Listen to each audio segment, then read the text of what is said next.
Hello all, welcome to the Hindu analysis. ఈరోజు the Hindu అనాలిసిస్లో important articles చూద్దామా. But అంతకుముందు ఒక్కసారి చూడండి, ఎల్టీఎక్స్ క్లాసెస్ నుంచి మనం కొత్త బ్యాచెస్ అనేవి స్టార్ట్ చేస్తున్నాం. Both online and offline availability అనేది ఉంది అనమాట. ఆఫ్లైన్లో మనకి హైదరాబాద్ అండ్ విశాఖపట్నంలో స్టార్ట్ చేయడం జరుగుతుంది. అండ్ ఆన్లైన్ మీకు తెలుసు కొత్త బ్యాచెస్ అనేవి జూలై 1 నుంచి స్టార్ట్ అవుతున్నాయి. ఓకే, సో మనకి ఇక్కడ ఫస్ట్ టైం 1 ఇయర్ ప్రోగ్రామ్ అనేది తీసుకొని రావడం జరిగింది. 1 ఇయర్ రికార్డెడ్ క్లాస్ 35,000 రూపీసే. అదే 18 మంత్స్కి కావాలంటే 40,000. ఆఫ్లైన్ హైదరాబాద్ కానీ విశాఖపట్నం అయితే 70,000 అప్ ఫ్రంట్, అంటే సింగిల్ షాట్ పేమెంట్ చేస్తే 63,000 చూస్తాము. And online live plus recorded 60,000 EMI చూస్తాం. అప్ ఫ్రంట్ 54,000 చూస్తాము. అండ్ ఆన్లైన్ రికార్డెడ్ క్లాస్ చూస్తే ఈఎంఐ 50,000 అండ్ అప్ ఫ్రంట్ వచ్చేసి 45,000 చూస్తాం అనమాట. And everything comes with life time validity except ఈ 1.5 ఇయర్ ప్లాన్ అనమాట. అప్ ఫ్రంట్ కాస్ట్ అయితే మీరు సింగిల్ టైం ఒకేసారి పే చేస్తే సరిపోతుంది. అదే ఈఎంఐ అయితే మంత్లీ 5,000 చొప్పున మీరు పే చేయాల్సి ఉంటుందన్నమాట. ఓకే, అండ్ ఫీజెస్ అనేవి జూలై 1 నుంచి 10,000 రూపీస్ వరకు పెరుగుతుంది. So this is the last day. Okay, this is the last day. So payment అనేది ఇమీడియట్గా చేస్తేనే మీకు ఈ ఆఫర్స్ అనేవి వస్తాయన్నమాట. సో ఇక్కడ నెంబర్ చూడండి, 7893899553. ప్రత్యూష మ్యామ్కి కాల్ చేసి సబ్స్క్రిప్షన్ అనేది మీరు వెంటనే చేసుకోవచ్చు. Welcome to LTX classes everyone. ఈరోజు ద హిందూ అనాలిసిస్ చూడమ్మా. ఈరోజు డేట్ 30/6/2022. ఆర్టికల్స్ అన్నీ డీల్ చేస్తుంది. This is Srinivas. సో ఇంకా లేట్ చేయకుండా ఆర్టికల్స్లోకి వెళ్ళిపోదాం. చూడండమ్మా, ఈరోజు ఇంపార్టెంట్ ఆర్టికల్స్ చూడమ్మా. ఆర్టికల్స్ టు బి ఎక్స్ప్లోర్డ్లో ఏం చూస్తాం? Indian challenge in Afghanistan. Okay, A direct approach to conservation speeding major cause of death Lancet study చెప్తుంది. కేకే Venugopal to remain attorney general for 3 more months చూస్తాము. And next 63,000 farm cooperative societies to be digitised. Okay, and next G20 summit expected to be in Delhi and India to have 122 unicorns in 2 to 4 years అనమాట. So ఈ articles అన్నీ కూడా నీట్గా యూపీఎస్సీకి ఎంతవరకు requirement ఉందో అదంతా కూడా మనం క్లియర్గా చూస్తాం. ఒక్కసారి చూడండి అమ్మా జాగ్రత్తగా. మన ఫస్ట్ ఆర్టికల్ చూడమ్మా, the Indian challenge in Afghanistan. ఓకేనా, ఇండియన్ ఛాలెంజ్ ఇన్ ఆఫ్ఘనిస్తాన్ అని చూద్దాం. అయితే ఇక్కడ ఈ ఆర్టికల్ మనకి GS2 ఇంటర్నేషనల్ రిలేషన్స్లో చాలా ఇంపార్టెంట్ ఆర్టికల్ అనమాట. GS2 international relations. సో కాస్త ఆఫ్ఘనిస్తాన్ మనకి ఉన్న బ్యాక్గ్రౌండ్ రిలేషన్స్ అనేవి చూసి మనం ఆర్టికల్ అనేది చూద్దాం. ఒక్కసారి క్లియర్గా చూడండి అమ్మా. బ్యాక్గ్రౌండ్ చూసి ఆర్టికల్లో ఏముందో నీట్గా చూద్దాం. India shares land boundary with Afghanistan అని చూస్తాం. ఓకేనా, ల్యాండ్ బౌండరీ అనమాట. ల్యాండ్ బౌండరీ 2 కంట్రీస్ కూడా ఉన్నది. అయితే మనకి ఆ ఏరియా మాత్రం ఎక్కడుంది? యాక్చువల్లీ లైన్ ఆఫ్ కంట్రోల్లో ఉంది అనమాట. LOC అంటాం. ఈ లైన్ ఆఫ్ కంట్రోల్ ప్రకారం ఆ ఏరియా యాక్చువల్లీ పాకిస్తాన్ కంట్రోల్లో ఉందన్నమాట. దాన్ని పాక్ ఆక్యుపైడ్ కాశ్మీర్, POK అంటాం కదమ్మా, పాక్ ఆక్యుపైడ్ కాశ్మీర్. మీరు ఒక్కసారి జమ్మూ కాశ్మీర్ మ్యాప్ చూస్తే ఇట్లా ఉంటుంది కదా. ఈ ఏరియాలో మనకి ఈ చోట బ్లాక్ కట్తో వేస్తాం చూడమ్మా. ఈ చోట జనరల్గా మనకి ఆఫ్ఘనిస్తాన్తో ల్యాండ్ బోర్డర్ అనేది ఉంటుంది, చాలా చిన్నది. బట్ ఈ ఏరియా అంతా కూడా పాక్ ఆక్యుపైడ్ కాశ్మీర్లో ఉండడం వలన మనకి ల్యాండ్ బోర్డర్ అనేది కనిపించదు. But India shares land border with Afghanistan అంటే ఆ స్టేట్మెంట్ ట్రూ అని తీసుకుంటాం. ఎందుకంటే పాక్ ఆక్యుపైడ్ కాశ్మీర్ అది మనం ఇవ్వలేదు, అది జమ్మూ కాశ్మీర్లో భాగం and it is integral part of India. దాన్ని చూస్తామన్నమాట. అయితే మీరు ఇక్కడ ఆఫ్ఘనిస్తాన్ రిలేషన్స్ అనేవి మనం చూడాలి అనుకుంటే హిస్టారికల్గా ఇండియా ఆఫ్ఘనిస్తాన్ రిలేషన్స్ అనేవి సివిలైజేషన్ డేస్ నుంచి ఉన్నాయి. సివిలైజేషన్ అంటే మనకి ఇండస్ వ్యాలీ సివిలైజేషన్ అనేది 3000 BC ముందు వచ్చింది. అవునా, ఆ 3000 BC టైంలో నార్త్ వెస్ట్లో ఉన్న మొత్తం Pakistan, present day Afghanistan and India మొత్తం కూడా ఇండస్ వ్యాలీ సివిలైజేషన్ అనేది ఉంది. అంటే అప్పటి నుంచి ఆఫ్ఘనిస్తాన్ అనేది ఇండియాలో భాగంగా మనం చూస్తాం. మన సివిలైజేషనల్ రిలేషన్స్ అండ్ వాల్యూస్ అనేవి అంతవరకు కూడా స్ప్రెడ్ అయ్యాయి అన్నమాట. అండ్ ఆ తర్వాత అలెగ్జాండర్ కానివ్వండి, లేదంటే మిగిలిన మౌర్యన్ ఎంపైర్స్ కానివ్వండి, మౌర్యన్స్ అయితే they have established their relations and their control over Afghanistan వరకు కూడా Mauryan empire during the time of 300 BCస్లో చూస్తామన్నమాట. 300 BCస్లో ఎప్పుడైతే మౌర్యన్ ఎంపైర్ స్టార్ట్ అయిందో అప్పటి నుంచి కూడా ఆఫ్ఘనిస్తాన్ పార్ట్ అనేది ఇండియాలో చూస్తాం. ఆ తర్వాత చాలా వరకు ఆఫ్ఘనిస్తాన్ నుండి పాకిస్తాన్ నుంచి ఇన్వేడర్స్ అనేవాళ్ళు ఇండియాకి రావడం జరిగిందనమాట. మోస్ట్లీ మనం చూస్తే ఘజ్నీస్, ఓకే, గజ్నీస్ కానీ అండ్ గురిద్స్ కానివ్వండి ఆర్ ఖల్జీస్ కానివ్వండి, ఓకే, ఈవెన్ ముఘల్స్ బాబర్ కూడా అక్కడి నుంచే రావడం అనేది మనం హిస్టరీలో చూస్తాం, అవునా. సో వీళ్ళందరూ కూడా ప్రజెంట్ డే ఆఫ్ఘనిస్తాన్లో ఉండేవారు. బట్ అక్కడ ఈ రిసోర్సెస్ అనేవి ఎక్కువ ఉండేవి కాదు అండ్ పొలిటికల్ ఇన్స్టెబిలిటీ అనేది ఎక్కువ ఉండేది. ఆ political instability and lack of resources వలన వాళ్ళు దగ్గరలో ఉన్న కంట్రీ ఏంటమ్మా India, that is very rich and prosperous అని మొత్తం ప్రపంచంలోనే అప్పుడు తెలుసు. అందుకని ఇన్ సెర్చ్ ఆఫ్ వెల్త్ వాళ్ళు ఇక్కడికి వచ్చేవాళ్ళు అండ్ ఇండియన్ కల్చర్ అవన్నీ చూసి ఇక్కడే సెటిల్ అయ్యేవారనమాట.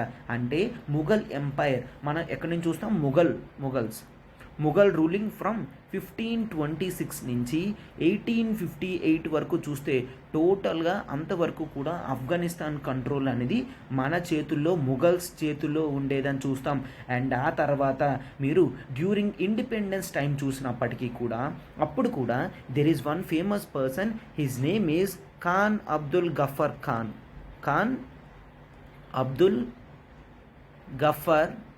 ఖాన్. ఇతను కూడా ఆఫ్ఘనిస్తాన్కి చెందిన వ్యక్తి అనమాట. ఓకే, ఇతన్నే మనం ఫ్రంటియర్ గాంధీ అని అంటాం. ఫ్రంటియర్ గాంధీ అంటే నార్త్ వెస్ట్ ఫ్రంటియర్ రీజియన్లో ఉండి గాంధీయన్ ఫిలాసఫీస్ అవన్నీ ఉన్న వ్యక్తి ఖాన్ అబ్దుల్ గఫర్ ఖాన్ అనమాట. హీ బిలాంగ్స్ టు ఆఫ్ఘనిస్తాన్, ఓకేనా. సో అతను ఇండియన్ యూనియన్ని యునానిమస్గా యాక్సెప్ట్ చేయడం జరిగింది, ఓకేనా. సో అతను total Pashtun tribe, he belongs to Pashtun and ఆ పష్తూన్ ట్రైబ్ అందరికీ కూడా ఇతను లీడర్లా ప్రవర్తించి మొత్తం అందరినీ యూనిటీగా చేయడం జరిగింది అనమాట. ఓకే, బట్ ఏమైంది, ఇండిపెండెన్స్ వచ్చిన తర్వాత ఆఫ్ఘనిస్తాన్ సెపరేట్ అయిపోయింది, పాకిస్తాన్ వేరైపోయింది, ఇండియన్ ఇండిపెండెన్స్ ఇండియా ఒక కంట్రీలా తయారైంది, అవునా. అప్పటి నుంచి రిలేషన్స్ అనేవి చాలా డిఫరెంట్గా అయ్యింది అనమాట. ఎందుకు, రష్యాతో ప్రాబ్లం వస్తుంది అని యూకే వాళ్ళు అప్పుడు ఆఫ్ఘనిస్తాన్ని బఫర్ కంట్రీగా ఉంచడం జరిగింది. ఎలా ఉంచారమ్మా, ఒక బఫర్ కంట్రీ అంటే ముందు ఈ కంట్రీని ఆక్యుపై చేస్తే కదా వేరే కంట్రీలోకి రావాలి, అట్లాగా అంటే ఒక కుషన్ లాగా అనమాట. ఇండియా ఇక్కడ ఉండేది అండ్ ఇక్కడ పాకిస్తాన్ ఉంటుంది అండ్ ఇక్కడ ఆఫ్ఘనిస్తాన్ ఉంటుంది. కాబట్టి రష్యా వాళ్ళు రావాలన్నా ఫస్ట్ ఆఫ్ఘనిస్తాన్ని అటాక్ చేయాలి, అవునా. సో అందుకనే ఆఫ్ఘనిస్తాన్ని ఒక బఫర్ స్టేట్ లాగా, స్టేట్ అంటే నథింగ్ బట్ ఇక్కడ కంట్రీ అని ఒక బఫర్ కంట్రీలా వాడుకునేవారు అనమాట. సో ఎందుకు, ఇండియాలో రిసోర్సెస్ అన్నీ చాలా ఎక్కువ, ఇండియాని కాపాడుకోవాలి అనుకుంటే కొన్ని బఫర్ కంట్రీస్ లాంటివి అక్కడ ఉంచాలి అని బ్రిటిషర్స్ వాళ్ళు భావించి ఆఫ్ఘనిస్తాన్ని ఒక బఫర్ కంట్రీలా పెట్టడం జరిగింది. ఓకే, అండ్ ఆ తర్వాత మనం ఏం చూస్తాం, ఇండిపెండెన్స్ వచ్చిన తర్వాత చాలా రూలింగ్స్ అనేవి వచ్చాయి అండ్ ఆ తర్వాత అక్కడ తాలిబాన్ రూలింగ్ కూడా రావడం జరిగింది. అండ్ ఆ తర్వాత మీకు తెలుసు గవర్నమెంట్ వచ్చింది అండ్ మళ్ళీ ఇప్పుడు తాలిబాన్ గవర్నమెంట్ ఎస్టాబ్లిష్ అవ్వడం జరిగింది, అవునా. సో ఇదంతా హిస్టారికల్ రిలేషన్స్ అనేవి మనం చూస్తే, పొలిటికల్ రిలేషన్స్ పరంగా మనం చూస్తే పొలిటికల్ రిలేషన్స్గా ఆఫ్ఘనిస్తాన్ ఇండియా రెండు కూడా సార్క్ మెంబర్స్లో ఉన్నాయి. సార్క్ కంట్రీస్లో south Asian association for regional cooperation, ఇది ఒక ఇంటర్నేషనల్ ఆర్గనైజేషన్ అనమాట. ఇక్కడ కంట్రీస్ ఆఫ్ఘనిస్తాన్, పాకిస్తాన్, ఇండియా, బంగ్లాదేశ్, భూటాన్, నేపాల్, శ్రీలంక ఈ కంట్రీస్ అన్నీ కూడా ఉండడం మనం చూస్తాం, రైట్. సో ఇవన్నీ కూడా సార్క్ ఆర్గనైజేషన్ కింద ఉన్నాయి, అందులో ఆఫ్ఘనిస్తాన్ అనేది ఉన్నది అనమాట. ఓకే, సో మనం ఎప్పుడూ కూడా ఆఫ్ఘనిస్తాన్తో మంచి కల్చరల్ రిలేషన్స్ కానీ హ్యూమన్ టు హ్యూమన్ రిలేషన్స్ కానీ అన్నీ ఉన్నాయి. తాలిబాన్ రూల్ వచ్చిన తర్వాత మన టోటల్ రిలేషన్స్ అనేవి తగ్గాయి తప్ప, లేదంటే ఆఫ్ఘనిస్తాన్లో డ్యూరింగ్ గవర్నమెంట్ టైంలో చాలా కన్స్ట్రక్షన్స్ కూడా మనం చేయడం జరిగింది అనమాట. ఈవెన్ జనరల్గా చూస్తే అక్కడ ఉన్న ఆఫ్ఘనిస్తాన్లో ఉన్న dam, treaty of friendship dam కానీ, లేదంటే Afghanistan parliament building, okay, Afghanistan parliament building కానీ, లేదంటే ఆఫ్ఘనిస్తాన్లో ఉన్న సాల్మా డ్యామ్ని మనం ఫ్రెండ్షిప్ డ్యామ్ అని అంటాం. ఆఫ్ఘనిస్తాన్లో ఉన్న పార్లమెంట్ కానీ సాల్మా డ్యామ్ కానీ ఇవన్నీ కూడా ఇండియా కన్స్ట్రక్షన్ చేయడం జరిగింది అన్నమాట. సో దీంతో మనకు అర్థమవుతుంది ఇండియా ఆఫ్ఘనిస్తాన్ రిలేషన్స్ అనేవి ఎంత నీట్గా ఉన్నాయి అనేసి. ఓకేనా, హిస్టారికల్గా మనం కల్చరల్ రిలేషన్స్ కూడా షేర్ చేస్తూ వస్తున్నాం. చూసాం కదమ్మా, మనకి చాలా వరకు కూడా ఇండియాలో ఉన్న రూలర్స్ లైక్ ముఘల్స్ కానీ వీళ్ళందరూ కూడా అక్కడ ఆరిజిన్ అని మనం ఎప్పుడు కూడా చూస్తామన్నమాట. ఓకే, సో ఎప్పుడు కూడా ట్రీటీస్తోని అండ్ ఇండియా యాక్చువల్లీ గవర్నమెంట్ ఉన్న టైంలో $3 బిలియన్ దాకా ఇన్వెస్ట్మెంట్ చేయడం జరిగింది. $3 బిలియన్ ఇన్వెస్ట్మెంట్ అక్కడ చేసిందనమాట. సో దీంతో మనకి ఎంత రిలేషన్స్ ఇంపార్టెంటో మనం చూస్తాం. బట్ తాలిబాన్ వచ్చిన తర్వాత తగ్గింది అని మనం చూస్తామన్నమాట. ఓకే, అండ్ వాళ్ళ మిలిటరీ ఫోర్సెస్ కానీ వీటన్నిటిలో కూడా ఇండియా ఇంపార్టెంట్ రోల్ తీసుకొచ్చిందనమాట. కెపాసిటీ బిల్డింగ్ కానీ వీటన్నిటిలో కూడా. ఓకే, అండ్ ఈవెన్ ఇరాన్లో చాబహార్ పోర్ట్. ఓకే, ఇరాన్లో చాబహార్ పోర్ట్ కూడా ఇండియా కన్స్ట్రక్షన్ చేయడం జరిగింది. దేనికి? To link Afghanistan with Iran. So అప్పుడు ఇండియా ఆఫ్ఘనిస్తాన్ రిలేషన్స్ అనేవి త్రూ ఇరాన్ వెళ్తాయి కాబట్టి ఈ 3 కంట్రీస్ కూడా ప్రాస్పరస్గా డెవలప్ అవుతాయి అని అనుకోవడం జరిగిందనమాట. సో ఒకసారి చూడండి, ఇది ఇరాన్ అని చూస్తాం. ఓకే, అండ్ ఇమీడియట్గా ఇక్కడ పాకిస్తాన్ ఉంటుంది అండ్ ఇమీడియట్గా ఇక్కడ ఇండియా ఉంటుంది కాబట్టి ఇక్కడ మనం ఆఫ్ఘనిస్తాన్ చూస్తాం. అయితే ఇండియా నుంచి ఇరాన్ చాబహార్ పోర్ట్కి వెళ్ళి అండ్ చాబహార్ పోర్ట్ నుంచి ఇలాగ ఆఫ్ఘనిస్తాన్ కంట్రీకి మనం వెళ్ళాలి అని చూస్తున్నాం అనమాట. ఓకే, ఆఫ్ఘనిస్తాన్ కంట్రీకి అలా వెళ్ళాలి అని చూస్తున్నాం. సో ఈ చాబహార్ పోర్ట్ కూడా ఇండియా కన్స్ట్రక్షన్ చేసిందనమాట.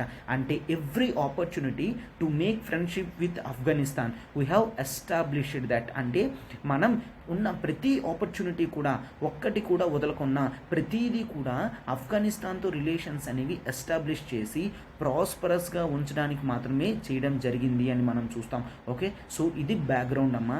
అయితే ఇప్పుడు ఏం జరిగిందో చూడండి.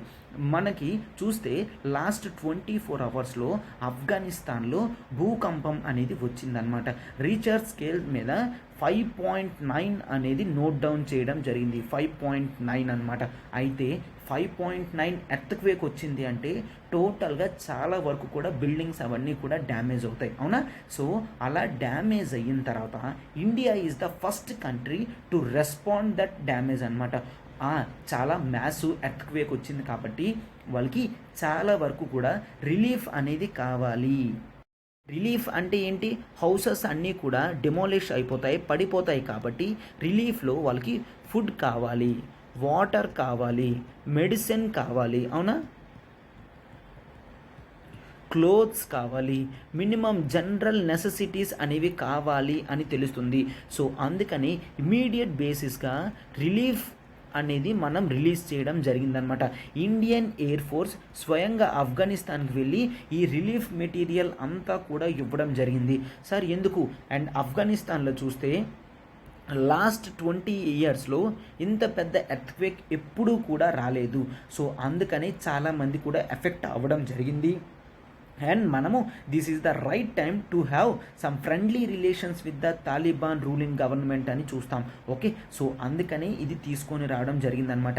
యాక్చువల్లీ మనం ఇది చూస్తే పాకిస్తాన్ ఆఫ్ఘనిస్తాన్ బోర్డర్లో ఈ భూకంపం ఎర్త్క్వేక్ అనేది రావడం జరిగింది.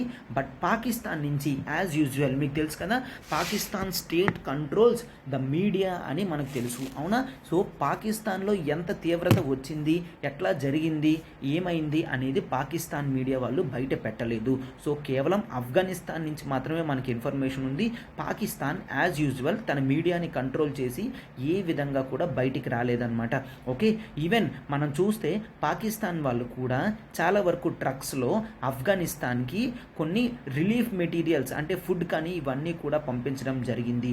ఓకే, అండ్ ఇదే కాదమ్మా, ఈవెన్ మనం చూస్తే ఇరాన్ నుంచి కూడా రావడం జరిగింది. ఇరాన్ వాళ్ళు కూడా వాళ్ళ ఎయిర్ ఫోర్స్తో వెంటనే ఫుడ్ రిలీఫ్ మెటీరియల్స్ అనేది పంపించడం జరిగింది. అండ్ మనం ఇంకా చూస్తే ఖతార్ కంట్రీ కూడా వెంటనే రెస్పాండ్ అయ్యి వాళ్ళకి ఫుడ్ కానీ రిలీఫ్ మెటీరియల్స్ కానీ అన్నీ కూడా పంపించడం జరిగింది అనమాట. బట్ ఇక్కడ చూస్తే ఓవరాల్గా ఇండియా ఫస్ట్ రెస్పాండ్ అయ్యి రిలీఫ్ మెటీరియల్ పంపించిన తర్వాత మిగిలిన కంట్రీస్ అనే వాటికి స్టిమ్యులేషన్ వచ్చింది, అంటే వాటికి అప్పుడు చలనం వచ్చి అప్పుడు పంపించారు. అంటే this shows that India is eagerly willing to revive the historical మనకి ఆఫ్ఘనిస్తాన్కి ఉన్న హిస్టారికల్ అండ్ సివిలైజేషన్ రిలేషన్ టైస్ ఏవైతే ఉన్నాయో వాటిని ఎస్టాబ్లిష్ చేయడానికి చూస్తున్నాం. హిస్టారికల్ అండ్ సివిలైజేషన్ రిలేషన్షిప్ టైస్ అని చూస్తాం. సో ఈ స్టేట్మెంట్ అనేది చాలా ఇంపార్టెంట్ అనమాట. India is willing to revive అని ఇది రాస్తాము, హిస్టారికల్ అండ్ సివిలైజేషన్ రిలేషన్షిప్ టైస్ అనమాట. సో ఇండియా తన టెక్నికల్ టీమ్ని కూడా పంపించి క్లోజ్గా ఎవరెవరైతే ఎఫెక్ట్ అయ్యారో వాళ్ళందరినీ కూడా మానిటర్ చేసి వాళ్ళందరికీ కూడా హ్యుమానిటేరియన్ అసిస్టెన్స్ మానవతా దృక్పథంతో చేసిన అసిస్టెన్స్ ఏదైతే ఉందో వాళ్ళందరికీ కూడా చేరువ అవ్వాలి అని ఒక టెక్నికల్ టీం కూడా పంపించడం జరిగింది. సో దీంతో వాళ్ళు ఎక్కడికి కూడా వెళ్ళవసరం లేదు, ఇండియన్ గవర్నమెంటే వాళ్ళ గురించి ఆచారం చూసి వాళ్ళ గురించి తెలుసుకొని రిలీఫ్ మెటీరియల్ అనేది పంపిస్తుంది. సో ఈ విధంగా చేస్తుంది అనమాట. అండ్ మనం ఇన్ జనరల్గా చూస్తే పాకిస్తాన్ వాళ్ళు ఇండియా ఇంత హెల్ప్ చేసినా కూడా ఇండియా ఏమీ చేయలేదు, కొంతవరకే పంపించింది అని మీడియా రిపోర్ట్స్లో కూడా అక్కడ పెట్టడం జరిగింది. బట్ మనం దాని గురించి అసలు ఆలోచించట్లేదన్నమాట. కేవలం మన పంపించిన ఎయిడ్ అనేది మనమే పంపించాం కాబట్టి ఆఫ్ఘనిస్తాన్ వాళ్ళకి క్లియర్గా తెలుస్తుంది. అయితే ఈ రిలీఫ్ ఇంకెవరు పంపించారో చూడండి ఒకసారి. ఈవెన్ మనం చూస్తే తైవాన్ కంట్రీ కూడా $1 మిలియన్ దాకా ఇవ్వడం జరిగింది. $1 మిలియన్ రిలీఫ్ అనేది ఇవ్వడం జరిగిందనమాట. సో వరల్డ్ అందరికీ తెలుసు ఆఫ్ఘనిస్తాన్ ఇప్పుడు ప్రస్తుతానికి తాలిబాన్ రూల్లో ఉంది, తనకి ఎకనామిక్ ఫీచర్స్ అనేవి ఏమీ లేవు, ఎకనామిక్ ఇన్కమ్ కూడా ఏది లేదు. కాబట్టి ఇన్ని కంట్రీస్ వెంటనే రెస్పాండ్ అయ్యి ఇవ్వడం జరిగింది అనమాట. తైవాన్ అసలు యునైటెడ్ నేషన్స్లో మెంబర్ కూడా కాదు. ఎందుకు? అండర్ వన్ చైనా పాలసీ మనం తైవాన్ని యాక్సెప్టెన్స్ చేయమన్నమాట అఫీషియల్గా. సో అందుకనే తైవాన్ కేవలం $1 మిలియన్ మాత్రమే ఇచ్చింది. అండ్ జపాన్ కానీ, సౌత్ కొరియా కానీ, యునైటెడ్ అరబ్ ఎమిరేట్స్ కానీ Japan, south Korea, United Arab Emirates ఈ కంట్రీస్ అన్నీ కూడా ఇవ్వడం జరిగింది. ఎందుకు? అట్లా అయిన వెంటనే యునైటెడ్ నేషన్స్ అందరినీ కూడా మీరందరూ కూడా ఎయిడ్ ఇవ్వండి అంటే హెల్ప్ చెయ్యండి అని చెప్పడంతో అన్ని కంట్రీస్ కూడా ముందుకు వచ్చాయి. సో అయితే మీరు ఇక్కడ చూస్తే యుఎస్ఏ కూడా ఎక్కువ శాతం క్యాష్ అనేది పంపించింది అనమాట. యుఎస్లో అఫీషియల్గా ఇట్లా హెల్ప్ చేయడానికి ఒక బాడీ ఉందమ్మా, దాన్నే మనం యుఎస్ ఎయిడ్ అని అంటాం. అది రాస్తాను ఒకసారి చూడండి. United states agency for international development international development US agency for international development అని చూస్తాం. అది ఎక్కువ శాతం హెల్ప్ చేస్తుంది అనమాట. అండ్ వాళ్ళు పర్మిషన్స్ ఇవ్వడం జరిగింది, వెంటనే హ్యుమానిటేరియన్ ఎయిడ్ అనేది తీసుకొని ఆఫ్ఘనిస్తాన్కి ఇవ్వడం జరిగింది. బట్ చూస్తే చాలా వరకు కూడా రెస్పాన్స్ కానీ రిలీఫ్ కానీ మనం క్యాష్లో మాత్రమే ఇవ్వాలి. ఎందుకు? ఆఫ్ఘనిస్తాన్ని ఇంటర్నేషనల్ బ్యాంకింగ్లో యాక్సెప్ట్ చేయలేదు. సో ఆఫ్ఘనిస్తాన్లో ఉన్న బ్యాంక్స్ ఏవి కూడా క్రెడిట్ అనేవి తీసుకోలేవు అండ్ ఇలా ఆన్లైన్ ట్రాన్సాక్షన్స్ కూడా యాక్సెప్ట్ చేయలేదన్నమాట. The only route is cash అని చూస్తాం. సో క్యాష్ని ఎప్పుడు కూడా అంత పంపించలేం కాబట్టి తెలుసుండి కూడా ఇంటెన్షనల్గానే హవాలా రూట్స్లో మాత్రమే అవైలబుల్ ఉంటుంది కాబట్టి అందులోనే పంపించడం జరిగింది. అంత లార్జ్ స్కేల్ క్యాష్ తీసుకెళ్ళి డాలర్స్లో అమెరికా ఇస్తే వెంటనే ఆఫ్ఘనిస్తాన్లో ఇవ్వలేరు కదమ్మా, ఖచ్చితంగా అక్కడ బ్యాంక్స్ పనిచేయవు. సో ఓన్లీ రూట్ ఏంటి? అమెరికాలో డాలర్స్ ఇచ్చి ఆఫ్ఘనిస్తాన్ కరెన్సీ ఏదైతే ఉంటుందో అందులో మార్చి హవాలా రూపంలోనే పంపించాలి.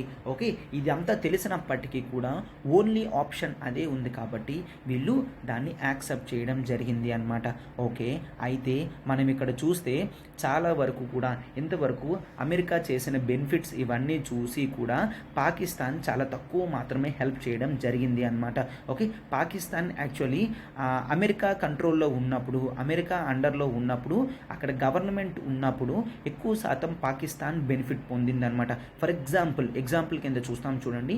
అక్కడ చాలా వరకు కూడా కన్స్ట్రక్షన్స్ అయినప్పుడు ఆ కన్స్ట్రక్షన్స్కి కావాల్సిన సిమెంట్ అంతా కూడా లక్కీ సిమెంట్ కంపెనీ అనేది ఒక కంపెనీ ఉండేది. ఆ కంపెనీ పాకిస్తాన్లో ఉండేదన్నమాట. సో ఆ పాకిస్తాన్ నుంచే కొనడంతో పాకిస్తాన్ కంపెనీస్కి చాలా వరకు బెనిఫిట్ అనేది వచ్చింది అనమాట.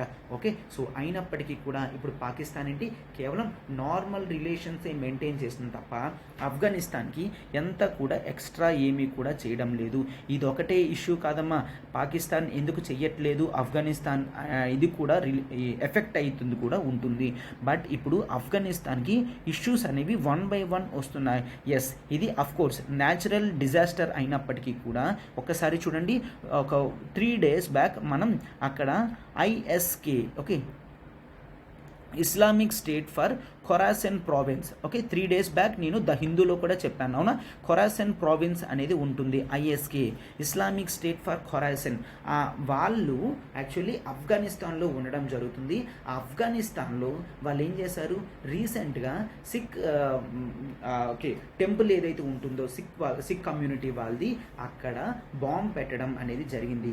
ఆ బాంబింగ్లో చాలా వరకు సిక్ కమ్యూనిటీ వాళ్ళు చనిపోయారు అన్నమాట. సో దీంతో మనం ఏం చూస్తాము, అక్కడ చాలా వరకు అక్కడ ఉన్న ఎవరైతే సిక్ కమ్యూనిటీ వాళ్ళు ఉన్నారో వాళ్ళు ఇండియాకి కూడా రావడం జరిగిందనమాట. సో ఆఫ్ఘనిస్తాన్ టోటల్గా డీస్టెబిలైజ్డ్ రిలేషన్స్లో ఉన్నది అండ్ ఇంటర్నల్గా కూడా సెక్యూరిటీ అనేది ఉండడం లేదు. అండ్ ఇండియా కూడా చూస్తే చాలా ప్రాజెక్ట్స్ అనేవి ఆఫ్ఘనిస్తాన్లో పెట్టింది. Yes, the only option for Afghanistan is peaceful democracy establish చేస్తేనే మంచిది. మిగిలిన కంట్రీస్ అన్నీ కూడా హెల్ప్ చేస్తాయి. సో దాంతో అక్కడ ఉన్న టెర్రరిజం ISK ఖొరాసన్ ప్రావిన్స్ ఏదైతే ఉందో రీసెంట్గా గురుద్వారా సిక్ కమ్యూనిటీ గురుద్వారా బాంబింగ్స్ ఏవైతే చేశాయో అటువంటివి మళ్ళీ రిపీట్ కాకుండా మనం చూడగలం అన్నమాట. ఓకే, ఎస్, ఆఫ్ఘనిస్తాన్కి మనం హెల్ప్ చేయడానికి కారణం మెయిన్లీ హ్యుమానిటేరియన్ కండిషన్స్తోనే తప్ప ఇంకేమీ కూడా కాదు. And yes, of course India తన రిలేషన్స్ విత్ ద ఆఫ్ఘనిస్తాన్ని రివైవ్ చేయాలి అనుకుంటుంది అనమాట. ఓకే, సో ఆఫ్ఘనిస్తాన్ కూడా సిమిలర్గా రెస్పాండ్ అయ్యి ఇండియా చేసిన హెల్ప్ని గుర్తిస్తే ఆఫ్ఘనిస్తాన్కి కూడా ఇంటర్నేషనల్ లెవెల్లో చాలా వరకు సపోర్ట్ కూడా ఉంటుంది అని మనం చూస్తాం. ఓకేనా, ఎస్, ఇదమ్మా ఆర్టికల్ చూసారు కదా, టోటల్గా చెప్పడం జరిగింది. ఇంతకన్నా మనకి అవసరం లేదు. ఇప్పుడు మనం నెక్స్ట్ ఆర్టికల్కి వెళ్తున్నాం చూడండి. మనం ఆప్షనల్ కూడా కొత్త బ్యాచెస్ అనేవి స్టార్ట్ చేస్తున్నామమ్మా. Unlimited access to all the optional అనేది చూస్తున్నాం. ఇక్కడ మనం చూడండి ఆప్షనల్స్ ప్రొవైడ్ చేసేవి public administration PSIR Suresh sir deal చేస్తారు, సోషియాలజీ సాయిరామ్ సార్ డీల్ చేస్తారు, and anthropology is dealt by me, this is Srinivas, and Telugu literature is dealt by Seetapathi sir అనమాట. ఓకే, అయితే ఫీజు వచ్చేసి మనకి 25,000 ఉండేది. లాస్ట్ ఛాన్స్ కింద ఇన్స్టెంట్ 10% డిస్కౌంట్ 22,500 రూపీస్కి ఇవ్వడం జరుగుతుందన్నమాట.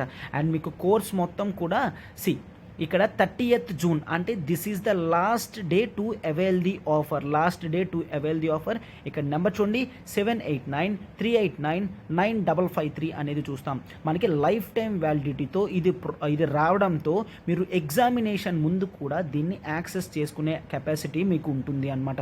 సో వెంటనే ప్రత్యూష మేడంకి కాల్ చేయండి అమ్మా. కమింగ్ టు ఆంథ్రోపాలజీ వరకు మనకి 4 to 5 monthsలో సిలబస్ అంతా కూడా కంప్లీట్ అయిపోతుంది.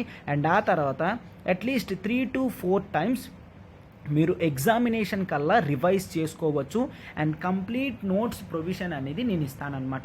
సో మీరు దాని గురించి ఇంకా ఎక్స్ట్రా హార్డ్ వర్క్ చేయాల్సింది ఏమీ ఉండదు. సో వెంటనే ప్రత్యూష మేడంకి కాల్ చేయండి, ఆంథ్రోపాలజీ ఆప్షనల్ తీసుకోండి అమ్మా. Okay, thank you. Next article చూడమ్మా, ఏ డైరెక్ట్ అప్రోచ్ టు కన్జర్వేషన్. ఇది GS 3లో ఎన్విరాన్మెంట్కి సంబంధించిన ఇంపార్టెంట్ ఆర్టికల్ అమ్మ. GS 3 environment. ఓకే, సో అయితే మీరు ఇక్కడ ఏం చూస్తారు, the importance of conservation. And రీసెంట్గా మనం ఒక కొత్త మెథడాలజీ కూడా తీసుకొని రావడం జరిగింది.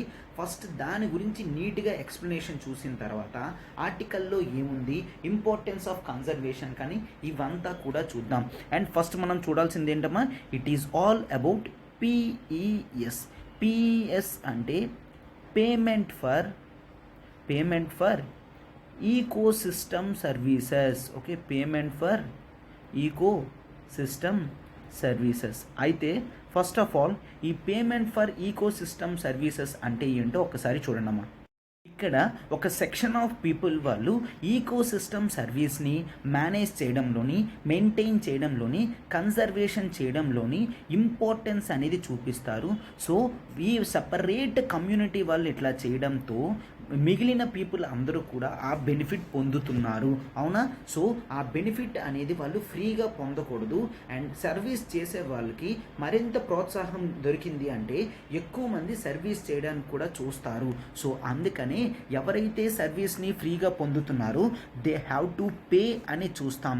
అందుకనే payment for ecosystem service చేసినందుకు ఎవరైతే బెనిఫిషరీస్ ఉన్నారో దే హ్యావ్ టు పే అని చూస్తాం. ఎప్పుడైతే పేమెంట్ చేసి మనం ఎన్విరాన్మెంటల్ సర్వీసెస్ అనేవి పొందుతామో అప్పుడు ఖచ్చితంగా దాన్ని పొల్యూషన్ చేయము, అన్నెసరీగా యూస్ కూడా చేయము అనమాట. సో అందుకని ఆ కాన్సెప్ట్ ఉంటుంది అని చెప్పి మనం ఈ విధంగా payment for ecosystem services అనేది తీసుకొని రావడం జరిగింది. అయితే డయాగ్రమెటికల్ రిప్రజెంటేషన్లో చూస్తాము, చూడండి ఒక్కసారి జాగ్రత్తగా. ఇక్కడ మీరు చూసినట్టయితే హౌసెస్ అన్నీ కూడా ఇక్కడ ఉన్నాయి, చూసారా? హౌసెస్ అన్నీ ఇక్కడ ఉన్నాయి అండ్ ఇండస్ట్రీస్ కానీ ఇవన్నీ కూడా ఇక్కడ ఉన్నాయన్నమాట. అయితే ఇక్కడ వీళ్ళు ఏం చేస్తారు, ఇండస్ట్రీస్ వాళ్ళకి చాలా వరకు సర్వీసెస్ కావాలి కాబట్టి ఈ అప్స్ట్రీమ్ కమ్యూనిటీ చూడండి, ఇక్కడ కొంత అప్స్ట్రీమ్ కమ్యూనిటీ ఉంటుంది. అప్స్ట్రీమ్ కమ్యూనిటీ కొంతమంది ఉంటారు కదా. సో కొండల మీద వాళ్ళు ఏం చేస్తారు, అక్కడ ఉన్న న్యాచురల్ రిసోర్సెస్ని జాగ్రత్తగా మెయింటైన్ చేస్తారు. సో వాళ్ళు వాటర్ షెడ్ సర్వీసెస్ కానీ అన్నీ కూడా చేయడంతో డౌన్ స్ట్రీమ్ కమ్యూనిటీలో ఎవరైతే ఉంటున్నారో ఆ సర్వీసెస్ని ఫ్రీగా పొందుతున్నారో దే హ్యావ్ టు పే అమ్మ. వాటర్ షెడ్ సర్వీసెస్ ఏంటి, ఇక్కడ చూడండి, వాటర్ ప్యూరిఫికేషన్ కానీ, ఫ్లడ్ రిస్క్ మిటిగేషన్ కానీ, అంటే డౌన్ స్ట్రీమ్లో ఉన్న వాళ్ళకి ఫ్లడ్స్ రాకుండా హెల్ప్ చేయడం కానీ, అండ్ యాక్విఫైర్ రీఛార్జ్ అంటే గ్రౌండ్ లెవెల్లో ఉన్న వాటర్ని పెంచడం అనమాట. ఎందుకు, ఇండస్ట్రీస్ కానీ హౌసెస్ కానీ ఉంటే ఏమవుతుంది, గ్రౌండ్ లెవెల్లో ఉన్న వాటర్ రిసోర్సెస్ ఏవైతే ఉన్నాయో వాటిని మనం అన్నెసరీగా ఎక్స్ప్లాయిట్ చేస్తాము. అండ్ ఆ రిసోర్సెస్ అన్నిటినీ కూడా డిప్లీట్ చేస్తాం, అవునా, తగ్గించేస్తాం, అవునా. అలా చేస్తే ఒక రోజుకి మనకి ఎన్విరాన్మెంటల్ రిసోర్సెస్ అన్నీ కూడా డ్యామేజ్ అయిపోతాయి. అట్లా కాకుండా ఈ పైన ఉన్న కమ్యూనిటీ వాళ్ళు ఎవరైతే ఉన్నారో వాళ్ళు యాక్విఫైర్ రీఛార్జ్ అని అంటాం. ఈ వర్డ్స్ అన్నీ చాలా ఇంపార్టెంట్ అమ్మా, అవి యాజ్ ఇట్ ఈజ్ యూజ్ చేయండి, మీకు ఎక్కువ మార్క్స్ అనేవి పడతాయి. ఓకే, సో యాక్విఫైర్ రీఛార్జ్ చేస్తారు అండ్ కార్బన్ సీక్వెస్టరేషన్ చేస్తారు. ఇండస్ట్రీస్ ఏమవుతాయి, చెట్లన్నీ కూడా పడగొడతాయి. హౌసెస్ కూడా ఎట్లా కన్స్ట్రక్షన్ చేస్తారు, ట్రీస్ అన్నిటినీ కూడా పడగొడతారు. అయితే ఇక్కడ ట్రీస్ని వీటన్నిటినీ తీసేస్తే కార్బన్ సీక్వెస్టరేషన్ ఎట్లా జరుగుతుంది సార్? కార్బన్ సీక్వెస్టరేషన్ అంటే ఏంటి, కార్బన్ డైఆక్సైడ్ అట్మాస్ఫియర్లో ఏదైతే ఉంటుందో వాటిని చెట్లు పీల్చుకొని దానిలో దాచుకొని ఆక్సిజన్ అనేది ఇస్తుంది, అవునా. సో కార్బన్ని సీక్వెస్టర్ చేస్తుంది అనమాట. అటువంటి సర్వీసెస్ అంటే మెయిన్లీ ఎఫారెస్టేషన్ లాంటి సర్వీసెస్ అన్నీ కూడా ఆ అప్వర్డ్ కమ్యూనిటీ ఏవైతే ఉన్నాయో అవి చేస్తాయి. అయితే ఈ డౌన్ స్ట్రీమ్ ఎవరైతే వాటర్ యూజర్స్ ఉన్నారో వాళ్ళందరూ కూడా ఏం చేస్తారు, పేమెంట్ అనేది చెయ్యాలి. అప్పుడు వీళ్ళకి కాస్త బెనిఫిట్ అనేది ఈజీగా రాదు, దానికి చాలా హార్డ్ వర్క్ చేయాలి, పేమెంట్ కూడా ఉంటుంది అని అన్నెసరీ పొల్యూషన్స్ అనేవి చేయరనమాట. సో అందుకని ఆ పేమెంట్ అనేది ఎవరికి ఇస్తాం, అప్ స్ట్రీమ్ వాళ్ళకి ఇస్తాం in the form of incentives అనమాట. క్యాష్ అసిస్టెన్స్ కానీ, మెటీరియల్ అసిస్టెన్స్ కానీ, వాళ్ళకి ఏది కావాలంటే అది ఎక్కువ చేస్తాము. సో అప్పుడు వాళ్ళు మరింత ఇంట్రెస్ట్గా చేస్తారు. This is only to encourage the people. ఏంటి, కాస్త ఎన్విరాన్మెంట్ మీద రెస్పెక్ట్ ఉండాలి అండ్ ఎన్విరాన్మెంటల్ సర్వీసెస్ అనేవి తీసుకుంటున్నారు కదా అని ఫ్రీగా ఎవరు కూడా ప్రొవైడ్ చేయరు. One have to pay for that. Okay, and ప్రతి ఒక్కరికి కూడా ఎన్విరాన్మెంటల్ సర్వీసెస్ని యూజ్ చేసుకోవడమే కాదు, కాపాడాల్సిన రెస్పాన్సిబిలిటీ ఉంటుంది కూడా అని మనం చూస్తాం. ఓకేనా. సో అయితే ఆర్టికల్లో ఏం చెప్తున్నారు జాగ్రత్తగా చూడండి అమ్మా. మెయిన్ ఈ payment for ecosystem services గురించి ఇది చూసాం కదా, దానికి అనుగుణంగా a direct approach to conservation అని ఆర్టికల్ రావడం జరిగింది. అంటే ఏంటి, ఇక్కడ మనం ప్రైవేట్ అండ్ పబ్లిక్ ఫైనాన్సెస్ అనేవి రావాలి. యాక్చువల్లీ ఈ payment for ecosystem services అనేవి గ్లోబల్ లెవెల్లో మనం కొన్ని కేస్ స్టడీస్ కూడా చూస్తాం, అక్కడ హిట్ అయింది. బట్ ఇండియాలో అంత పాపులారిటీ రాలేదని కూడా చూస్తామన్నమాట. సో అయితే ఆర్టికల్లో ఏం చెప్తున్నారో చూడండి. మనం బయోడైవర్సిటీ ప్రొటెక్షన్కి కానీ బయోడైవర్సిటీ ప్రొటెక్షన్ అంటే ఏంటి, ఈకో సిస్టంలో ఎన్విరాన్మెంట్లో చాలా యానిమల్స్ అన్నీ కూడా ఉంటాయి కదా, వాటన్నిటినీ ప్రొటెక్ట్ చేసుకోవాలనుకున్నా, వాటన్నిటినీ కూడా సస్టైనబుల్గా యూజ్ చేయాలనుకున్నా, సస్టైనబుల్గా యూజ్ చేయాలనుకున్నా మనం ఏం తీసుకొని రావాలంట, biodiversity related taxes. Okay, biodiversity related taxes or biodiversity relevant taxes అనేవి మనం తీసుకొని రావాలి. అండ్ ఆ తర్వాత ప్రాపర్ ఫీజెస్ అనేవి కలెక్ట్ చేయాలి అండ్ ప్రాపర్ లివీస్ అనేవి ప్రజల మీద వేయాలి. అండ్ ఆ తర్వాత ఇంక్లూడింగ్ ఏవైనా ట్రేడ్ చేయాలనుకున్నా కూడా ట్రేడబుల్ పర్మిట్స్ అనేవి ఇవ్వాలి. అంటే ఎన్విరాన్మెంట్లో ఏదైనా ఐటెం అనేది తీయాలి అంటే ఖచ్చితంగా గవర్నమెంట్ పర్మిషన్స్, దాన్ని ట్రేడబుల్ పర్మిట్స్ అని అంటారు. ఇవన్నీ తీసుకొని రావాలి.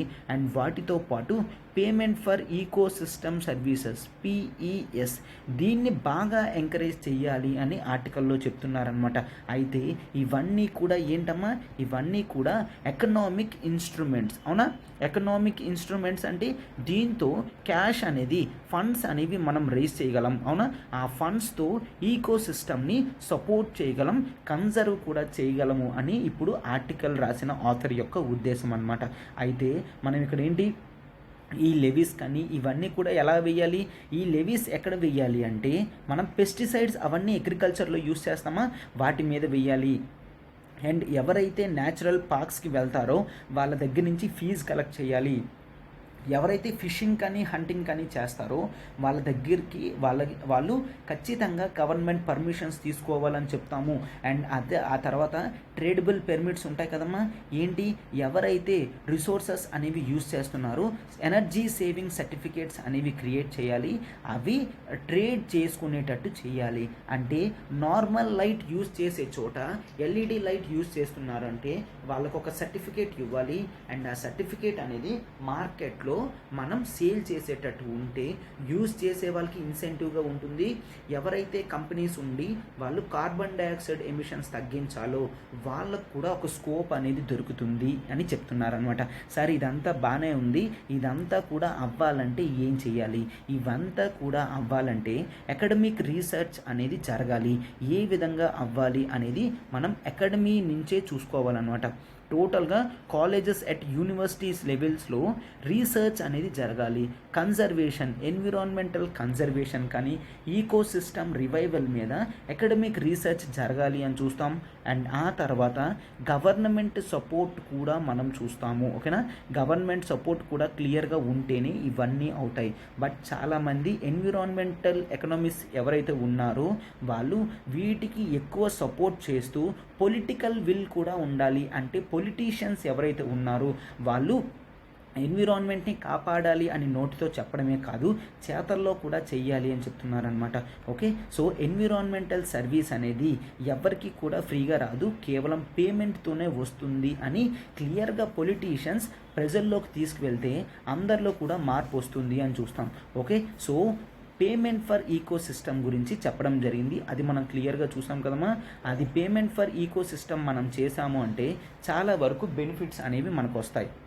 ఇండియాలో పాపులారిటీ రాలేదు కానీ లాటిన్ అమెరికన్ కంట్రీస్ కానీ, లాటిన్ అమెరికా అంటే సౌత్ అమెరికా, లాటిన్ అమెరికన్ కంట్రీస్లో కానీ ఆఫ్రికన్ కంట్రీస్లో కానీ చాలా వరకు బెనిఫిట్ అనేది వచ్చింది అన్నమాట. ఓకే, ఆఫ్రికాలో కొన్ని కంట్రీస్లో అంటే యాక్చువల్లీ ఇటువంటి ప్రోగ్రామ్స్ కూడా తీసుకొని రావడం జరిగింది. ఫర్ ఎగ్జాంపుల్ కెన్యాలో చూస్తే, కెన్యాలో wildlife conservation lease program, wildlife conservation lease program అంటే వైల్డ్ లైఫ్ కన్జర్వేషన్ ఏదైతే ఉందో ఎవరుంటారు అక్కడ, పీపుల్ ఎవరైతే ఉంటారో ఈ కన్జర్వేషన్ ప్రోగ్రామ్ని లీజ్కి ఇవ్వడంతో వాళ్ళకి మనీ వస్తుంది అండ్ ఆ తర్వాత వీళ్ళకి ఇంట్రెస్ట్ కూడా వస్తుంది వైల్డ్ లైఫ్ కన్జర్వ్ చేయడానికి. ఎవరు చేస్తారమ్మా? ఈ ట్రైబల్ పీపుల్ ఎవరైతే ఉన్నారో వాళ్ళ వైల్డ్ యానిమల్స్తో ఉంటారు కదా, సో వాళ్ళు మాత్రమే కన్జర్వ్ చేయగలరు. వాళ్ళ ఆ వైల్డ్ యానిమల్స్ యొక్క అవి ఎక్కడ తిరుగుతాయి, ఎక్కడ ఫుడ్ తీసుకుంటాయి, అవన్నీ కూడా వీళ్ళకి తెలుసు. అండ్ ఎవరైనా హంటింగ్కి వచ్చినా కూడా వాళ్ళని ఆ ట్రైబల్ పీపులే గుర్తుపట్టగలరు. సో అందుకనే ఈ లీజ్ ప్రోగ్రామ్స్ లాంటివి కెన్యాలో తీసుకొని రావడం జరిగిందనమాట. ఓకే, సో ఇంకా చాలా కంట్రీస్లో కూడా, for example Ecuador south American country కదా, లాటిన్ అమెరికన్ కంట్రీ కదా, అక్కడ కూడా సోషో, ఈ వర్డ్స్ మనకు అవసరం లేదు, జస్ట్ ఆర్టికల్లో వచ్చింది కాబట్టి మనం మెన్షన్ చేస్తున్నాం. సోషో బోస్క్ అంటే ఏంటి? ఇక్కడ social responsibility to maintain the nature అని చూస్తాము. సో అందుకనే payment for ecosystem services కూడా తీసుకొని రావడం జరిగింది. ఓకేనా? సో ఈ విధంగా టోటల్గా ఆర్టికల్ కూడా ఈ పేమెంట్ ఫర్ ఈకో సిస్టమ్ సపోర్టివ్గా తీసుకొని రావడం జరిగింది. అండ్ దీంతో ఎవరైతే మనం చూస్తున్నామో అంటే లాస్ ఆఫ్ బయోలాజికల్ డైవర్సిటీ కానీ, రీస్టోరేషన్ ప్రోగ్రామ్స్ కానీ, వీటన్నిటితో డైరెక్ట్ అప్రోచ్ అనేది వస్తుంది అని చూస్తాం. And United Nations Environment Programme UNEP United Nations Environment Programme ఏదైతే ఉందో అది ఫైనాన్స్ ఇనిషియేటివ్ కూడా చేస్తుంది అనమాట. అంటే ప్రైవేట్ సెక్టర్ ఫైనాన్స్ కూడా చేస్తుంది to benefit people and to maintain the funds అనమాట. సో అయితే these are the things. Sustainable development goals achieve చేయాలి అనుకుంటే, మనం ప్యారిస్ గ్లోబల్ గోల్స్ అనేవి అచీవ్ చేయాలనుకుంటే ఇటువంటి కన్జర్వేషన్ ప్రోగ్రామ్స్, బయోడైవర్సిటీ ప్రోగ్రామ్స్ అనేవి కన్ఫామ్గా ఎక్కువ శాతం తీసుకొని రావాలి అని మనం చూస్తాం. ఓకేనా? సో చూసారు కదమ్మా, ఆర్టికల్లో ఇంపార్టెంట్ స్టేట్మెంట్స్ అన్నీ కూడా చెప్పడం జరిగింది.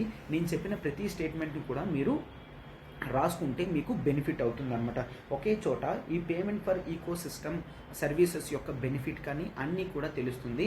అండ్ స్టార్టింగ్లో డయాగ్రామ్ అనేది వేసాం కదమ్మా, అది మీరు ఇన్ జనరల్గా రిప్రజెంట్ చేయండి. ఓకేనా? హ్యాండ్తో మీరు నార్మల్గా వేసినా కూడా సరిపోతుంది అనమాట. ఓకే, ఇప్పుడు మనం నెక్స్ట్ ఆర్టికల్కి వెళ్తున్నాం. చూడండి అమ్మా, మన నెక్స్ట్ ఆర్టికల్ చూడమ్మా, speeding major cause of death Lancet study. ఓకేనా? ల్యాన్సెట్ అనే జర్నల్ స్టడీ చేసిన తర్వాత టోటల్గా రిపోర్ట్స్ అనేది తీసుకొని రావడం జరిగింది.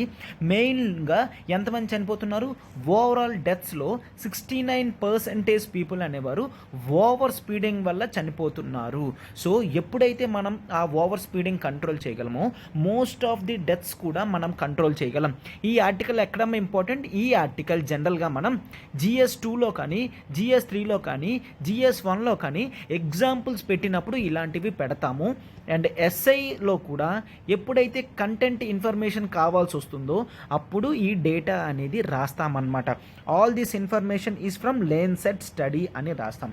సో ఒక్కసారి ఇక్కడ మీకు చూడండి అమ్మా, జనరల్ అవేర్నెస్ గురించి ఇక్కడ మీరు చూస్తే ఇండియాలో డ్రంక్ అండ్ డ్రైవింగ్ వలన జనరల్గా చనిపోయిన వాళ్ళ లిస్ట్ అనేది ఇక్కడ ఇవ్వడం జరిగింది. ఇండియాలో నాట్ అవైలబుల్, బట్ మిగిలిన కంట్రీస్లో ఇక్కడ ఇచ్చారు. ఇక్కడ చూడమ్మా, హెల్మెట్ యూసేజ్ వలన ఎంతమంది ప్రాణాలు యాక్చువల్లీ దేవర్ సేవ్డ్ అనమాట. 5600 పీపుల్ సేవ్ అయ్యారు. యుఎస్లో 14,000, చైనాలో 13,000, మెక్సికోలో 911, సౌత్ అమెరికాలో 176, థాయిలాండ్లో 3057, టర్కీలో 202. అండ్ స్పీడింగ్ అంటే స్పీడ్ కంట్రోల్ మెషర్స్ ఉంటాయి కదమ్మా. అంటే ఏంటి? మనం అప్పుడప్పుడు స్పీడ్ బ్రేకర్స్ అనేవి రోడ్డు మీద చూస్తూ ఉంటాం. అండ్ ఆబ్స్టకల్స్ అనేవి ఇంటెన్షనల్గా గవర్నమెంట్ పెడుతూ ఉంటుంది. ఎందుకు?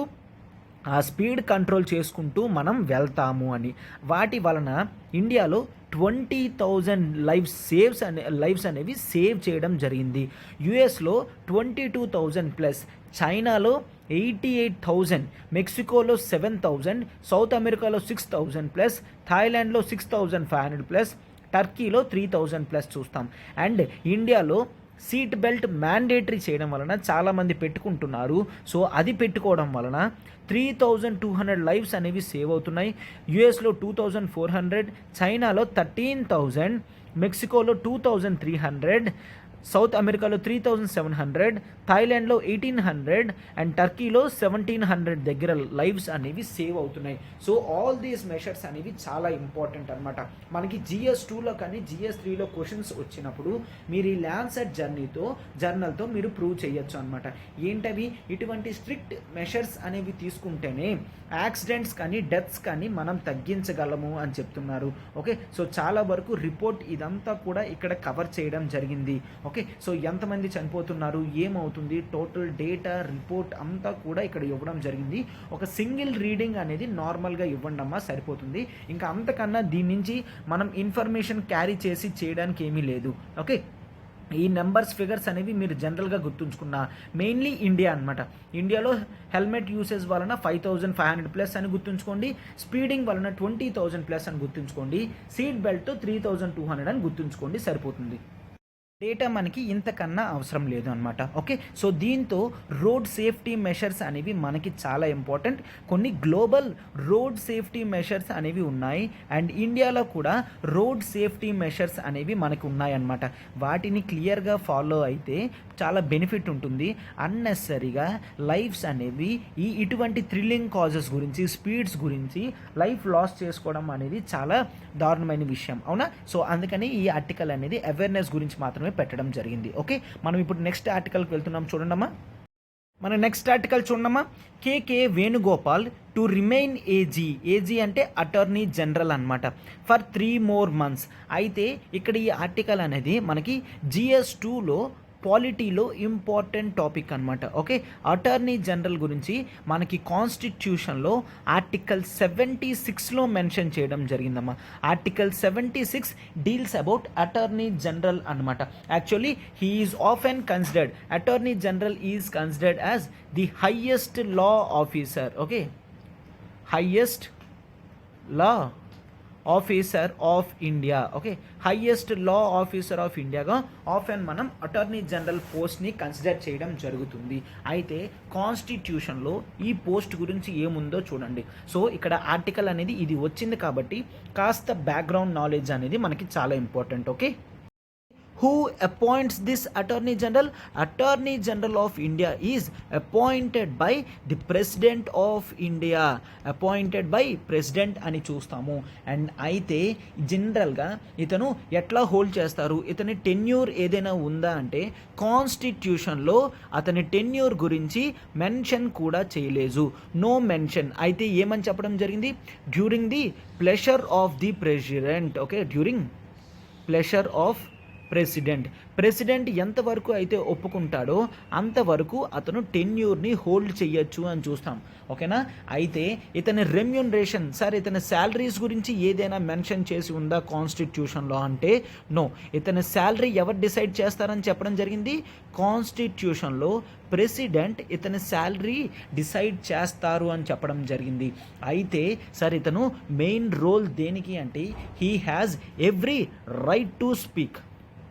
He has every right to speak and participate. Okay, every right to speak and participate in any house of parliament. పార్లమెంట్లో ఏ హౌస్లో అయినా కూడా ఇతను పార్టిసిపేట్ చేయగలరు. బట్ మెయిన్ ఇట్ ల్యాక్స్ అతనికి no voting power, no vote. ఇతను ఏ హౌస్లో అయినా కూడా మాట్లాడగలరు, పార్టిసిపేట్ చేయగలరు, బట్ ఇతనికి ఓటు వేసే హక్కు అనేది లేదనమాట. No voting power in parliament అని చూస్తాం. అయితే ఇతనికి మనం పార్లమెంట్లో జనరల్గా చూస్తే ప్రివిలేజెస్ అండ్ ఇమ్యూనిటీస్ అనేవి ఉంటాయి. ప్రతి ఎంపీకి కూడా ప్రివిలేజెస్ అండ్ ఇమ్యూనిటీస్ అంటే ఫర్ ఎగ్జాంపుల్ ఒక ఎంపీకి తన హౌస్లో తనకి ఏ ఇన్ఫర్మేషన్ వచ్చిందో ఏ ఇన్ఫర్మేషన్ గురించి అయినా మాట్లాడచ్చు.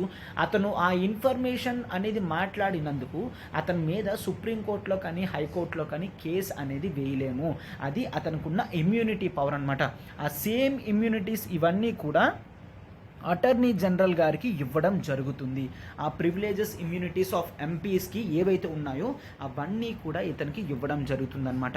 ఓకే, అయితే ఇతను జనరల్గా ఏంటి, గవర్నమెంట్కి ఆపోజిట్గా ఏ కేసు వచ్చినా కూడా ఇతనే రిప్రజెంట్ చేస్తారు. ఓకే, గవర్నమెంట్కి ఆపోజిట్గా మనం కేసెస్ చూస్తాం కదమ్మా, లైక్ ఏదైనా కేసు అనేది చూస్తాం, Minerva Mills case versus Union of India, కానీ ఇట్లా యూనియన్ ఆఫ్ ఇండియా వర్సెస్ అట్లా కేసెస్ వస్తే అతను గవర్నమెంట్ ఆఫ్ ఇండియా తరపున వాదించడానికి వెళ్తారు.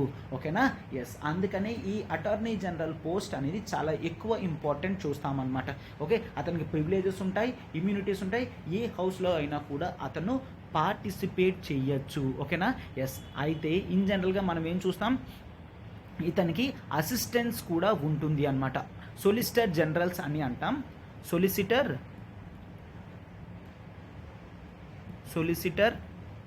జనరల్.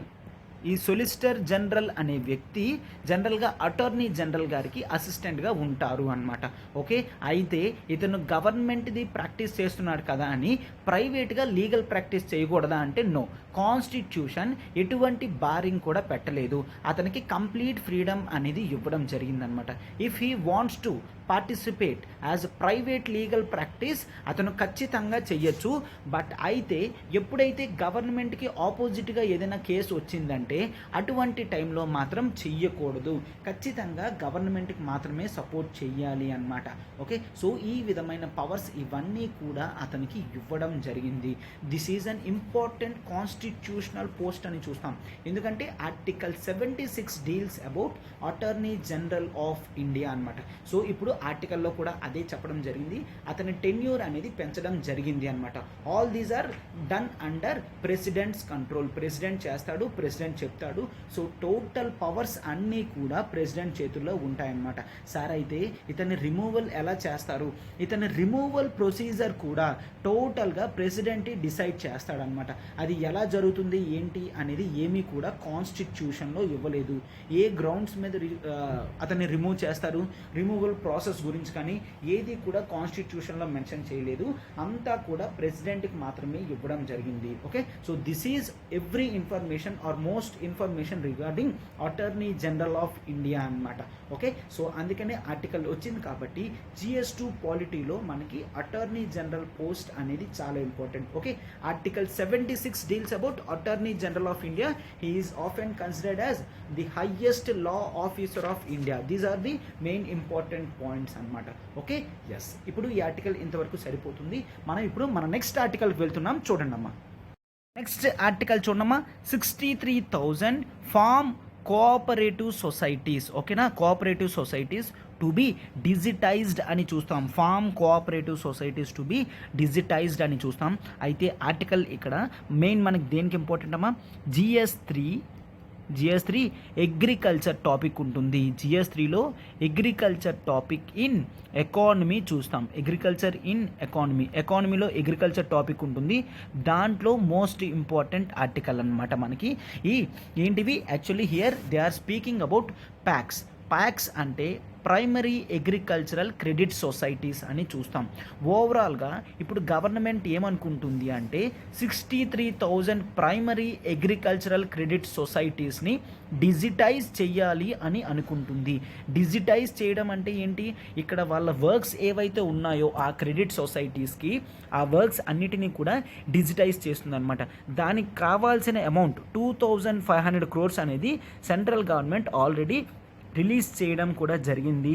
అండ్ దీంతో ఓవరాల్ 13 crore ఫార్మర్స్కి బెనిఫిట్ వస్తుంది అని చెప్తున్నారనమాట. ఓవరాల్ 13 crore ఫార్మర్స్కి బెనిఫిట్ అవుతుంది అంట, అలా చెప్తున్నారు యాక్చువల్లీ. ఓకే, సో అయితే ఇక్కడ మనం ఏం చూస్తాం, ఈ ప్రైమరీ అగ్రికల్చరల్ క్రెడిట్ సొసైటీస్ ఏం చేస్తాయి సార్, ఈ ప్రైమరీ అగ్రికల్చరల్ క్రెడిట్ సొసైటీస్ ఎవరైతే స్మాల్ ఫార్మర్స్ ఉన్నారో వాళ్ళకి అగ్రికల్చరల్ క్రెడిట్ అనేది ఇస్తుంది అండ్ వాళ్ళకి ఇంప్రూవ్మెంట్ చేస్తుంది అండ్ ఆ క్రెడిట్ కలెక్షన్ కూడా అది చేస్తుంది అనమాట. This is like a cooperative సొసైటీలా మనం చూస్తాం. అట్లాగా 63,000 PACS primary agricultural credit societies గురించి మనం చూస్తాము. ఓకేనా, అండ్ దీంతో ఈచ్ ప్యాక్ అనేది 2,500 crores కదమ్మా, ఈచ్ ప్యాక్కి 4 lakh rupees అనేది వస్తుంది to upgrade it's capacity and accounting systems ఏవైతే ఉన్నాయో టోటల్గా అన్నిటినీ డిజిటైజ్ చేయడం జరుగుతుంది అండ్ క్లౌడ్ బేసిస్లో పెట్టడం జరుగుతుంది అన్నమాట. సో ఈ క్లౌడ్ బేసిస్తో పెట్టడం వలన వీళ్ళ అకౌంటింగ్ సిస్టమ్ కానీ ఇవంతా కూడా గవర్నమెంట్ ఏం చెప్తుంది, ట్రాన్స్పరెంట్గా జరుగుతుంది, రిలయబుల్గా ఉంటుంది, ఎఫిషియెంట్గా ఉంటుంది అండ్ మల్టీపర్పస్గా ఉంటుంది అని చెప్తున్నారు. ఓకే, అండ్ ప్రజల యొక్క కన్వీనియన్స్ గురించి లోకల్ లాంగ్వేజెస్లో కూడా తీసుకొని రావడం జరుగుతుంది అని చెప్తున్నారనమాట.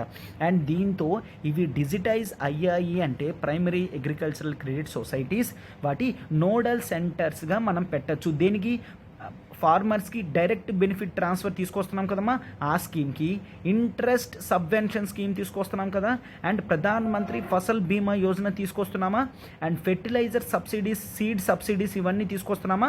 వీటన్నిటికీ కూడా ప్రైమరీ అగ్రికల్చరల్ క్రెడిట్ సొసైటీస్ని, ఈ సొసైటీస్ని నోడల్ ఏజెన్సీస్గా పెట్టి తీసుకొని రావచ్చు.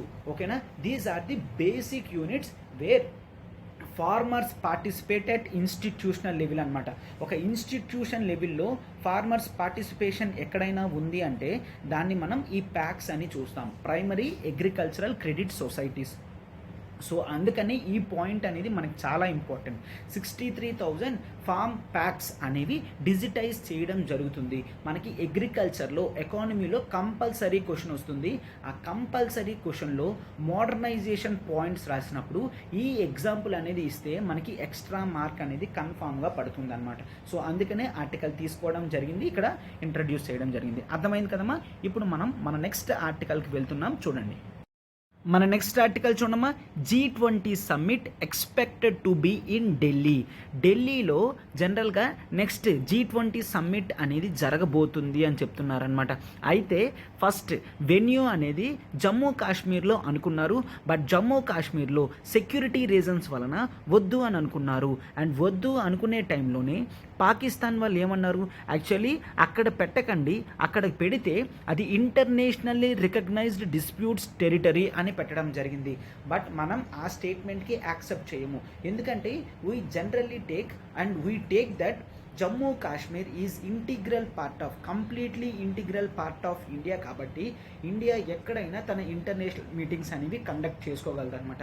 సో ఈ G20 సమ్మిట్ ఏదైతే ఉందో అది ఇండియాలో జరుగుతుంది కాబట్టి ఆ ఇంపార్టెంట్ రోల్ అనేది ఇది ప్లే చేస్తుంది అనమాట. సో ఈ ఆర్టికల్ జనరల్గా మనకి ఇన్ఫర్మేటివ్ ఆర్టికల్గా చూస్తాము. ఓకేనా, సో దీంతో మనకి కేవలం ఇది మాత్రమే తెలుస్తుంది, మినిస్ట్రీ ఆఫ్ ఎక్స్టర్నల్ అఫైర్స్ కానీ వాళ్ళందరూ కూడా ఈ వెన్యూస్ రెడీ చేయడం అనేది జరిగిందనమాట. ఈ G20 సమ్మిట్లో ఓవరాల్గా మనం ఏం చూస్తాము, ఎక్స్పెక్టెడ్ టు క్రాస్ దిస్ అని చూస్తాము అనమాట. అంటే ఢిల్లీలో జరుగుతుంది, జమ్మూ కాశ్మీర్లో కాదు. అండ్ యాక్చువల్లీ ఈ మీటింగ్ ముందు చాలా states like north east states కానీ జమ్మూ కాశ్మీర్ స్టేట్స్ కానీ క్లియర్గా ఇన్ఫర్మేషన్ అడగడం కూడా జరిగింది అనమాట. దేని గురించి, వీళ్ళు ఏదైనా మంచి వెన్యూస్ అనేవి ఇస్తే అక్కడ కండక్ట్ చేద్దామని. అయితే ఇంటర్నేషనల్ మీటింగ్స్ పెడితే బెనిఫిట్ ఏంటి సార్, బెనిఫిట్ అనేది ఏంటి అంటే ఆ ఏరియా గురించి టోటల్గా వరల్డ్ ఓవర్ ఆ ఏరియా గురించి ఇన్ఫర్మేషన్ తెలుస్తుంది. అండ్ అక్కడ రీజియన్ అంతా కూడా ఒకేసారి స్పార్క్ లాగా అవుతుంది అనమాట. ఎందుకంటే G20 అంటే 20 కంట్రీస్ నుంచి లీడర్స్ అందరూ కూడా వస్తారు. అందులో యూరోపియన్ యూనియన్ కూడా ఉంది కాబట్టి most of the European union leaders అందరూ కూడా అక్కడ ప్రెజెంటెన్స్ అనేది ఉంటుంది అనమాట. సో అందుకని ఓవరాల్గా రీజియన్ అంతా కూడా ఎకనామికల్గా కూడా డెవలప్మెంట్ చెందుతుంది, చాలా వరకు ఇన్వెస్ట్మెంట్స్ వస్తాయి. ఎందుకంటే యాక్చువల్లీ మీటింగ్ జరిగినప్పుడు ఓవరాల్ సెక్యూరిటీ రీజన్స్తో ఇన్ఫ్రాస్ట్రక్చర్ మొత్తం కూడా సెటప్ చేస్తారు. ఇన్ఫ్రాస్ట్రక్చర్ అనేది సెటప్ చేసిన తర్వాత ఇన్వెస్ట్మెంట్స్ కానీ, రియల్ ఎస్టేట్ డెవలప్మెంట్ కానీ, గ్రోత్ కానీ అన్నీ చూస్తాం. అందుకనే ఇంటర్నేషనల్లో చాలా కంట్రీస్ వాళ్ళు ఎప్పుడూ కూడా వెన్యూస్ తీసుకోవడానికి చూస్తారు అనమాట. సో దాంతో గ్లోబల్ లెవెల్లో మొత్తం కూడా మనకి బెనిఫిట్స్ అనేవి జరుగుతాయి అని చూస్తారనమాట. సో ఇదమ్మా ఆర్టికల్. దీనికన్నా దీంట్లో చూడాల్సింది ఏమీ లేదు. ఒకసారి మీటింగ్ అయితే మనం టోటల్గా ఇన్ జనరల్గా కంప్లీట్గా చూడొచ్చు అప్పుడు. ఓకే, ఇప్పుడు నెక్స్ట్ ఆర్టికల్కి వెళ్తున్నాం, చూడండి అమ్మా. నెక్స్ట్ ఇంపార్టెంట్ ఇన్ఫర్మేటివ్ ఆర్టికల్ చూడమ్మా. India to have 122 unicorns in జనరల్గా 2 to 4 years. 2 to 4 yearsలో 122 యూనికార్న్స్ అనేవి రాబోతున్నాయి with cumulative value of 49 billion అనమాట. 49 బిలియన్తో జనరల్గా నెక్స్ట్ 2 to 4 ఇయర్స్లో 122 యూనికార్న్స్ అనేవి రాబోతున్నాయి. Bengaluru actually holds the highest unicorns అని చూస్తాం. 46 న్యూ యూనికార్న్స్ అనేవి బెంగళూరు నుంచి రాబోతున్నాయి. అండ్ ఢిల్లీ నుంచి 25 రాబోతున్నాయి, ముంబై నుంచి 16 రాబోతున్నాయి, చెన్నై నుంచి 5, పూణే నుంచి 3 and rest of the cities నుంచి 20 రాబోతున్నాయి అని హ్యూరన్ రీసెర్చ్ ఇన్స్టిట్యూట్ వాళ్ళు చెప్పడం జరిగింది అనమాట. ఓకే, సో అయితే జనరల్గా ఒక యూనికార్న్ అనాలి అంటే ఒక స్పెషల్ ఫీచర్స్ అనేవి ఏదైనా ఉండాలి కదమ్మా. అదేంటో ఒక్కసారి చూడండి. ఇప్పుడు ఇక్కడ మనకి ఏదైనా కంపెనీ యూనికార్న్ అవ్వాలంటే అది ఖచ్చితంగా స్టార్టప్ అయి ఉండాలి. ఓకే, స్టార్టప్ అయి ఉండాలి. అండ్ దాని టోటల్ వాల్యుయేషన్ మాత్రం $1 బిలియన్ క్రాస్ అయ్యింది అంటే అప్పుడు మాత్రం దాన్ని టోటల్గా మనం ఏమంటాం, ఒక యూనికార్న్గా ఎస్టాబ్లిష్మెంట్ అనేది ఇస్తామన్నమాట. దాని వాల్యూ $1 బిలియన్ అయ్యింది అంటే కంపెనీ వాల్యూ, అప్పుడు దానికి యూనికార్న్ స్టేటస్ అనేది ఇవ్వడం జరుగుతుంది. ఓకే, సో దీని గురించి క్లియర్గా మనం చూసాం కదమ్మా. ఇప్పుడు ఈ ఆర్టికల్స్ అన్నీ కూడా మనం ఈరోజు తీసుకున్నవి కవర్ చేయడం అనేది జరిగింది అనమాట.